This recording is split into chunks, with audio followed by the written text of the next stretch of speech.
Let's walk through the domestic worker Social Security calculator for Portugal.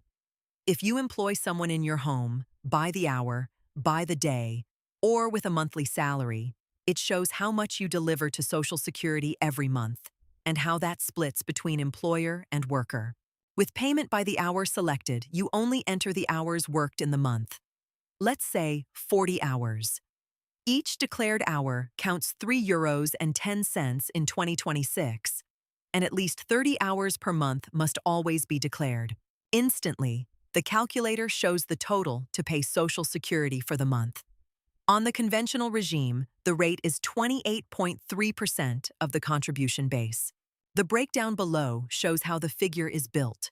The contribution base, the employer share of 18.9%, and the worker share of 9.4%, which is deducted from the pay.